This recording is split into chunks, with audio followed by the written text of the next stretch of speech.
Yeah, sure. Just and then we can go back to normal after those first three. Is that dumb enough to do? Yeah. I don't know.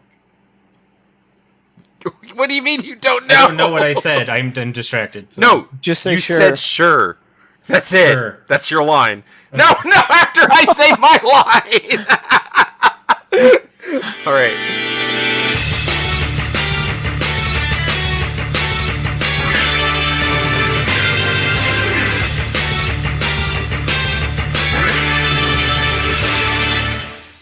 Howdy, fellas! Are you ready to engage in a children's game for sport and profit?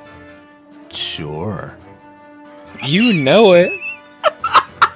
And with that, welcome to the Redux of Gen 1 in the Gameboys Poke Podcast. I'm your host, Dolan Malna, and with me today are Austin and Christian. Fellas, is this road starting to feel a little familiar? Is life feeling like it's starting to repeat itself? Do you feel like you've walked down this path before? Christian, tell me what you're thinking right now. What are we doing here? I haven't seen this road since I was a younger man. It's familiar and yet completely different. Oh man, wow. Brilliant thoughts with Christian. We have deep philosophical thoughts. Austin, can you add to the philosophy happening here? I am no philosopher, but the road is very familiar, yet much smoother. Oh, yeah, that's fair. Well, fellas, that's because we've been here before. This is a remake of the first games, the Generation 1 Pokemon games, in Gen 3. That's what we're doing. Wow, dear viewers.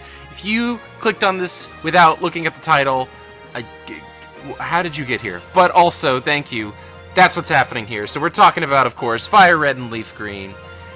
This is our fourth game through, and we're still feeling Poketacular, I think. So, I don't have a show map because I'm going to be honest, guys. I know I'm showing my hand a little bit here. I'm not entirely sure what to talk about. I've been racking my brains about this, and I think, well, what do I usually talk about? And I usually talk about development history. God love them, I couldn't find much. They were like, yep, we sure wanted those Gen 1 Pokemon in Gen 3. That's kind of the development history. And I thought, well, I'll talk about the story. Well, we already did that. You know, it's the same story. And I thought, don't worry, ace up the sleeve. Hidden mechanical depth.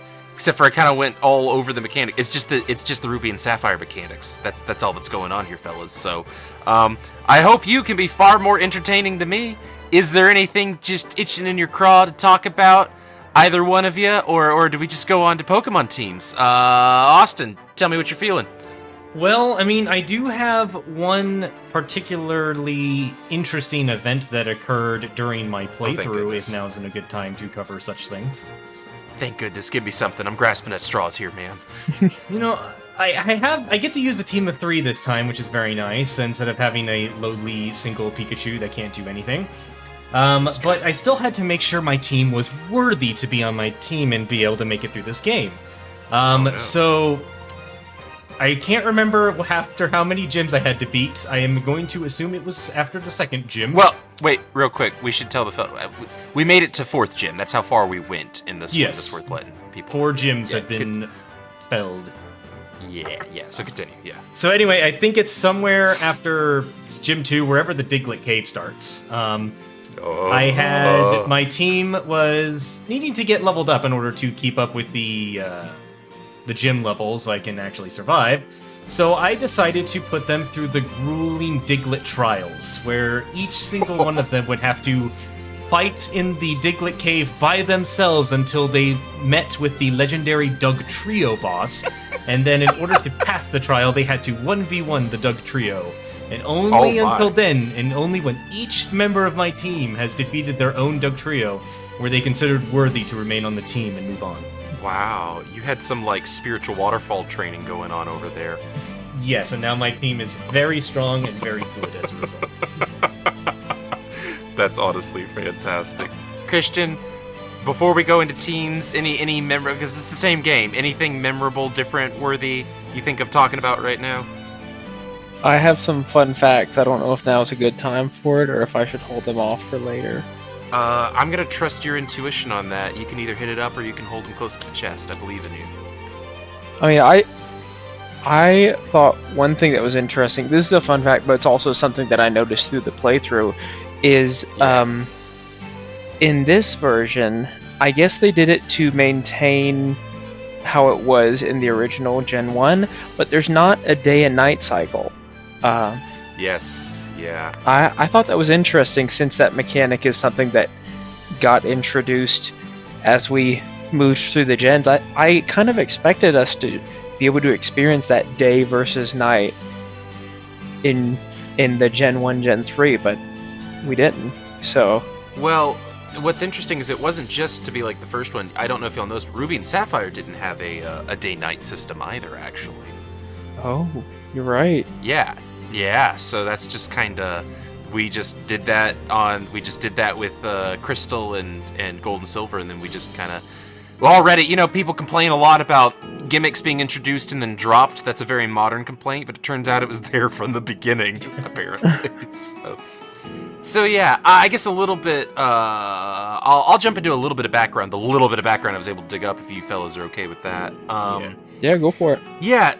So what's really interesting is obviously there's a big talking about parallels to modern Pokemon. A big complaint right now is Dexit, which kind of happened around the Switch era, where we lost a lot of Pokemon. They weren't able to make the transfer for quite some time. Every Pokemon from previous games was able to be brought in and brought up eventually. But the jump from Gen 2 to Gen 3, as we mentioned last time, we lost a lot of Pokemon. So these fellas are thinking, as they're making their games, like, hey, most of the Pokemon that aren't here are Kanto ones, because Johto introduced far fewer Pokemon, and a lot of those were still in Ruby and Sapphire. And so they're thinking, hey, to get those Pokemon over and to bring back the longtime fans, because at this point Pokemania has started to die down. The hype had well and truly wasn't that Pokemon's still the most wealthy franchise, ever, most profitable franchise ever, but it wasn't quite at the levels that it was back in the first two generations. So they're like, well, we need something to bring back people that have left, and also we happen to be missing all of the Gen 1 Pokemon, so what if we remade Gen 1?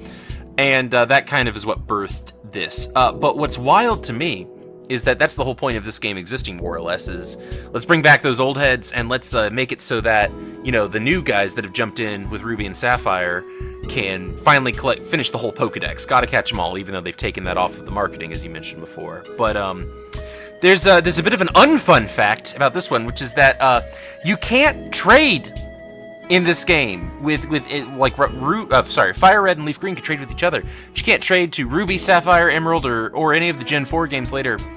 Not just until you've beaten this game, but until you have beaten the post-game islands, actually. You just straight up cannot trade. And what's even more horrifying is after you've beaten the post-game trade and it allows you to trade with Emerald and Ruby and Sapphire, you are locked out of trading with FireRed and LeafGreen copies that have not beaten the post-game. So trading is wildly restricted in this one. I think I've mentioned part of my unofficial challenge is I love to bring over one Pokemon from a previous generation to the next as part of my team, and I straight up cannot do that because my ability to actually bring previous Pokemon, even from Ruby and Sapphire, is just straight up locked out at this point. It cannot be done until the post game, so that's kind of an unfortunate oversight. I don't like that. But is what it is. They were trying to. In fact, it's so bad that they introduced new evolutions to Pokemon, like in Gen 2 and 3, like Goldbat, I believe. No, not Goldbat. Crobat, right? The third evolution. Mm-hmm. What's even more horrifying is if you get your Golbat in this game and you get to where it could evolve, like it would in Gen 2. It starts to evolve every single time you level it up. It goes, what? For some reason, it stopped evolving. And this will happen automatically. That cutscene will play every individual level up until you beat the post game, where he will suddenly be allowed to evolve. Mm. It is well and truly an interesting, and by that I mean bad decision on their parts. But again, kind of show. Well, we'll talk about it more later. But I will say, as much as people like to complain about this, tipping my hand a little bit, I would, if I'm going to point someone to start the series, even though this could be a lot better, I'm going to probably start him here versus Gen 1, to be honest, from what we've played so far. It's been a much smoother experience, as Austin alluded to earlier, I think, so. Yeah. I'm trying to think of any other little history I've got here. Nope. I think it's mostly just fun facts. Presentation-wise, it looks a lot like Ruby and Sapphire. I think the music is actually better than in Ruby and Sapphire. I thought that was nice. Presentation-wise, we mentioned kind of looks like modern Pokemon, and that carries over here. It's a wildly different game solely because Psychic is not a broken, unstoppable force of death and destruction. So just that one change alone does make it a wildly different game. And once every 3 years, they'll throw in a double battle or some other feature that's later. Oh, an interesting fact also related to it, Austin, and then I'll end off here. You mentioned your Doug Trio, your Diglett Doug Trio trials. That's because that was in the original game, but abilities are here from the 3rd gen. And some of the Doug Trio and Diglett abilities are you cannot leave. Yep. Just you have to fight. So it's great that you went there to train, but for those of us that are just trying to get through to see our families, it's quite a different experience due to those abilities. So that is. You didn't sign up for that cage match. No, yeah, that's exactly right. Well, I know that was do we just want to jump into teams, fellas? Or is there anything else before we hit? Let's go teams. Let's go teams. All right. I've been chatting my butt off, so I don't want to go first. So you two decide. Christian, you go. I have a very extensive, very detailed team that's going to take me the next 45 minutes to explain, so sit tight. All right. Settle in. So, I was looking through the Pokemon. My rules are, unless there's a new evolution, I cannot recatch anything that I've already caught. So, which is why we all got different starters than the last time we went through this. Yes, exactly. So my starter, I got Charmander. I decided to name him Prince. Oh. I like it. Yeah, I thought that was I just felt like that fit him. He is a valiant warrior. And he is very strong, and he is the only Pokemon I have that's not an HM slave right now. So you're playing this 8-year-old edition, basically. Not intentionally. I just looking through the decks, all the other Pokemon that I want to get are post Gym 4. So I've just been... And I don't have any level restrictions like you do. So... By Gym 4, I am rocking a level 56 Charizard. So let's just say the Grass Gym did not give me any trouble. Oh, man. And then Yeah, you didn't even have to struggle with Brock like I did. Yeah. I have... Because they give you Metal Claw in this game. Yeah, exactly. I haven't struggled with any of the gym leaders. Oh. So I have him, and then I have, I think, a level 9 Paris, because he can learn Flash and Cut.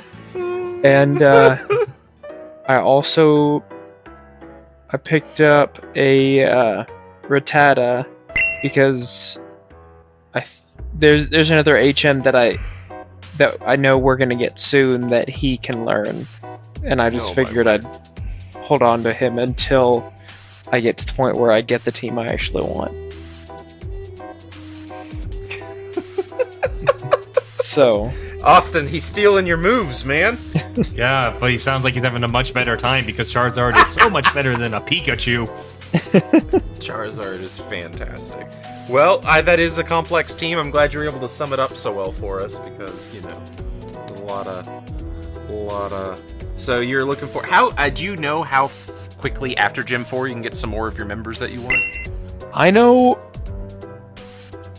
I think a couple of them I should be able to catch pretty quick, because it kind of opens up after Gym 4. Yes, it does, for sure. I think by Gym 5 I should have caught at least 2 more, if I'm not mistaken. But we'll see. We'll find out next episode. On the next episode. Alright. Austin, I'll let you go next, because I want to save my dramatic reveal for the end.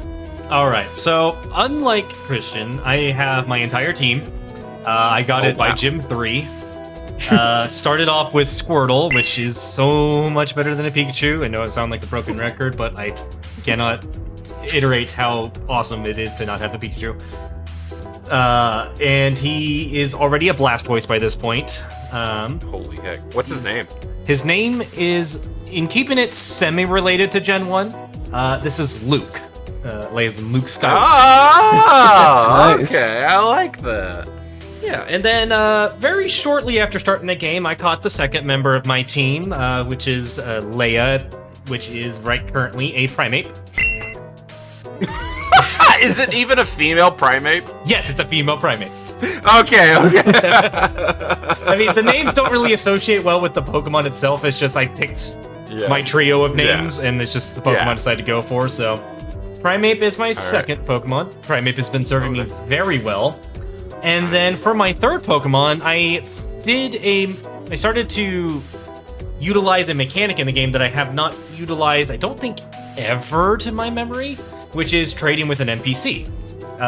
So around Gym 3, I had to hunt down an Abra in order to trade it with somebody back on Route 2, I think it was, in order to get the third member of my team, which is Han, Mr. Mime. Oh, really? Oh, yes. Why would you pick Mr. Mime? He's horrifying. Indeed, which is why I thought this would be the surprise to you guys. I hate clowns. Oh, yeah, what I decided to pick Mr. Mime because I thought, I have never used this Pokemon before. Neither have I used Mankey. So I thought, I'm going to try to use Pokemon I've never used before, and also try to utilize a system I've never utilized before. And what I have experienced is the painful reality of Pokemon not obeying you when you get them for trading. Oh yeah, I forgot. Han Solo, through trying to get to Gym 4, like between 3 and 4, refused to do anything I told him to do. It was so painful. Until now he actually listens to me, because I think I can go up to level 50 Pokemon now, but oh man, it was only from up to level 30 between Gym 3 and 4, and he was level 31 when I beat Gym 3, so he had an attitude. Yeah, that's fantastic. Well, fellas, I don't know about you, but it's been a while since we've played Gym 1. Gen 1. Hasn't it, Mm-hmm. I don't know about you, but I think we've forgotten some of our roots. Specifically, you two have forgotten some of your roots. That's where I've come here to pick up the slack. My team is made out of the discarded remnants of what you two have left behind in your desire to go forward. So to start off, I have a Bulbasaur. Now, Christian, you previously had a Bulbasaur, did you not? Yes, I did. What was his name? Billy. His name was Billy. Well, guess what? I have his brother William, the Bulbasaur. No! I have William the Bulbasaur. Yeah, no, but he's not the only one, because guess who else I caught in Viridian Forest immediately after? Austin. The worst Pokemon on your team.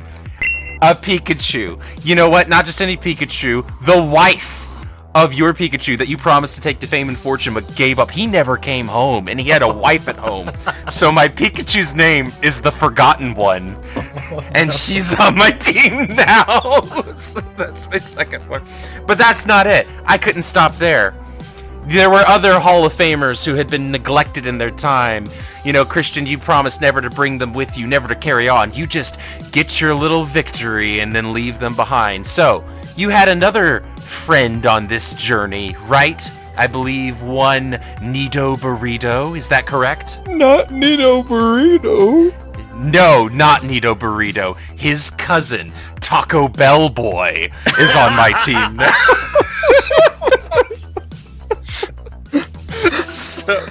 So yes, I now have a Nido King named Taco Bell Boy.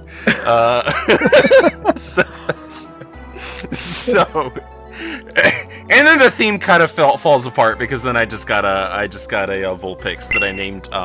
Okay, this is kind of an inside joke. I have to explain this. So a while ago, people were really trying to hype up the manga and anime Boruto, which is a sequel to Naruto, and people posted a thing that's like, all right, Boruto's finally going to team up with Boruto's dad. And they wouldn't call him Naruto, they called him Boruto's dad for some reason. Everyone made fun of that for a while. So because this Vulpix is a female named Ninetales, I named it Boruto's mom. Just because just as a... So I have a Ninetales named Boruto's mom. That's my team. Like I said, the theming kind of falls apart after that, but I thought... Since I had to have so many Pokemon that overlapped, I didn't have to because I wanted so many Pokemon that overlapped with what y'all did, and I kind of felt like I was just treading the same ground. I decided to make a theme around the Left Behind family of the champions that never came home, and they're coming to beat you guys and finally see their families and take justice for that. Bring it. So I'm crying. That's my team. Did Taco Bell Boy? I feel like that's the one that broke That's you. the best one.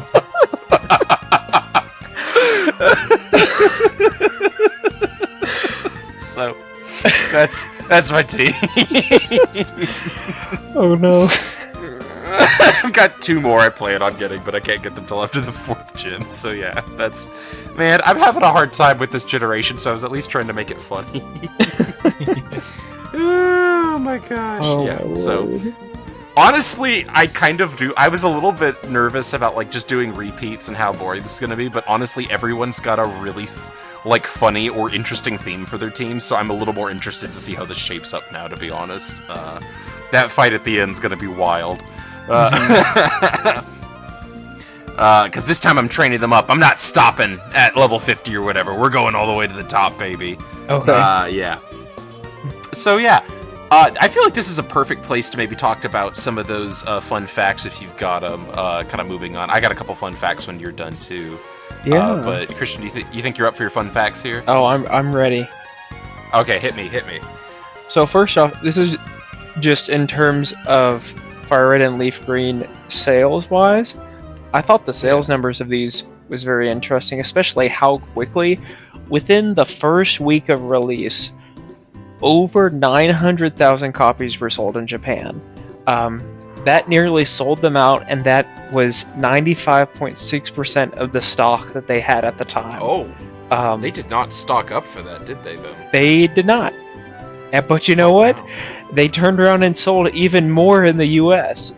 North America accounted for roughly 3 million. Total Japan was... Japan was 3 million. North America was 4 million. And all of Europe was just under 3 million. So FireRed and LeafGreen had some high sales numbers. Yeah. So I thought that was a pretty cool fact. That is. Yeah, and then the other thing that I thought was interesting, So with FireRed and LeafGreen, yes, it's Gen 3 Pokemon, but only 3 Gen 3 Pokemon can actually be caught in FireRed and LeafGreen. Does anyone want to take a guess as to any of the 3? Wait, okay, I gotta ask, this is slightly cheating. Does this, like, are we counting events and legendaries? Or not? Are they legendary Pokemon or not? One of them is. Okay, I'm gonna say Deoxys is one of them. Yes. Okay. Any guesses, Austin? None. So the other... I know there's the Deoxys event. It's the only one I know. So there's the Deoxys, and then the other Pokemon was Azurill and Wynot. Wait, like, were they events too, or like? You don't have to know. That's okay. I don't. But that's just the only. I don't think there were events. Huh. I think those are just the only. I think Maybe they're in the Azurill and post-game or Wynot are something. post game, if I'm not mistaken. Interesting. That's really funny. Um, Yeah, they really had them separated back in the day. Yeah. I thought that was interesting. I didn't realize it having played it when I was younger, so I felt like that was a fun fact to bring into the game. And then the other fun fact regarding Deoxys was the different forms of Deoxys. Which, that's a good point, yeah. so it was split so that if you have Fire Red, you get one form, while Leaf Green, you get the other. Fire Red is the attack form, Leaf Green is the defense form. Yeah, and then like Ruby and Sapphire have another form, and then Emerald has like a fourth. There's like 4 forms. I remember reading about that. And what's wild is if you trade your Deoxys over to one of those other games, the form changes. So you can't like catch an attack form in Fire Red and then trade it as a defense form over to Leaf Green.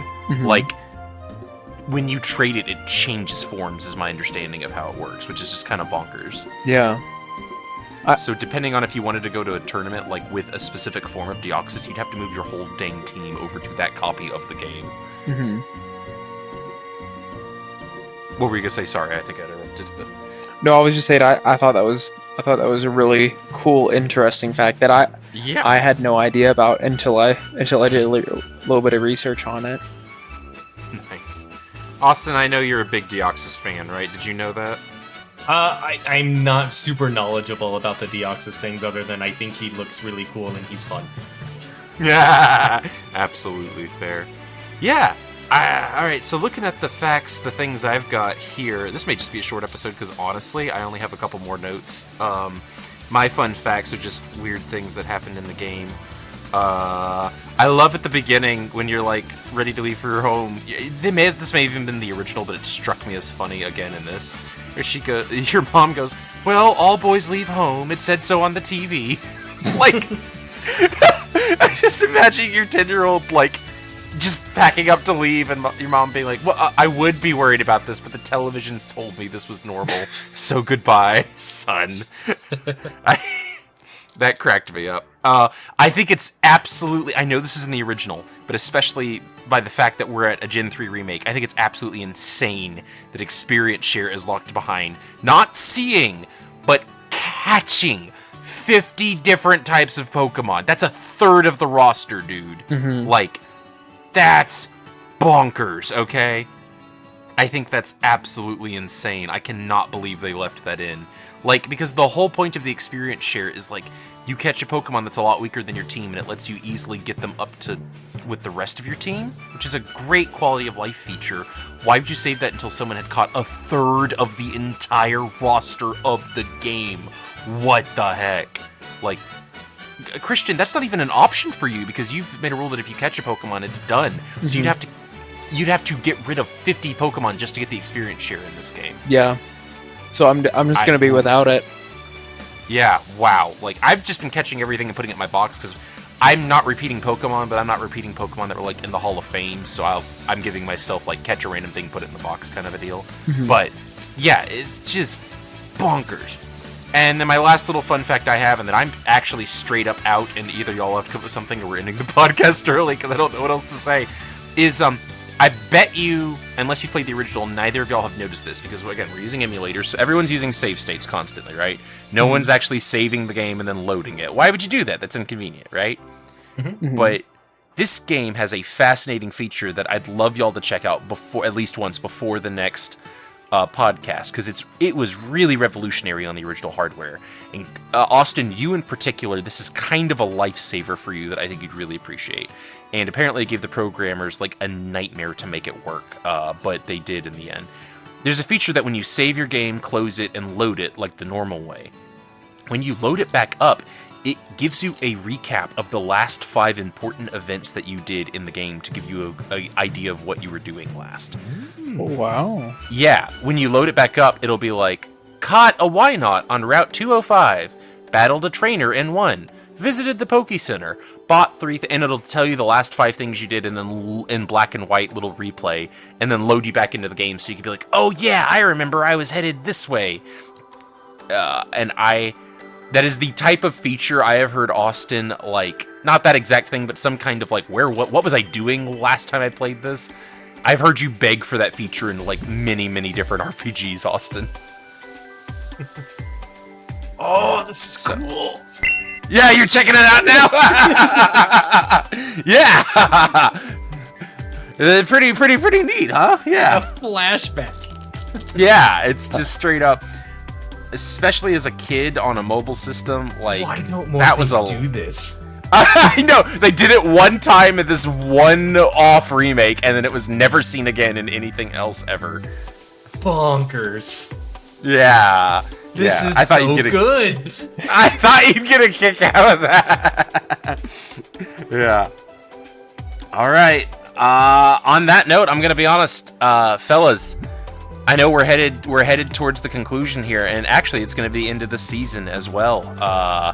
Maybe it's a little bit lackluster, but honestly, as hard as we've been pushing through this, I'm okay with it being a bit of a gentle breeze, and as we're heading towards the end of this season. Is there anything else y'all want to add before we close out this particular podcast?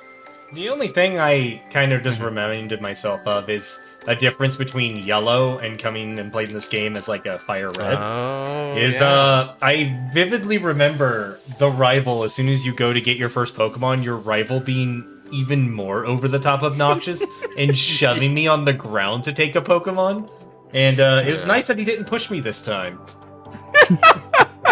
He's just regular rude. I guess that is one thing also we're talking... You're missing out on Team Rocket now, too. You know, you just have actual... I mean, you get Rocket, but not Jesse and James and Meowth. True, yeah. I guess since we do have Future Proof, I don't have to pretend like we don't know things in the future. Is there a part of this game that you remember from the original that you're like, dear God, I'm not looking forward to doing that again? Because I know there is for me. And there's got to be for you, too. Now, I might be missing the gens up, but is this the one that has the, like, the door? I can't even remember how to describe it. No, it's not the one with the infinite respawning door ninja puzzle. That was Gen 2. Okay, good. We don't have to do that until next season. It's quite the opposite. There's a part that I'm really looking forward to. Well, Okay, what's that part? What is that part? Finally beating Giovanni. Yeah! Yeah, you get some revenge here, man. This is finally your chance at redemption. That's fantastic.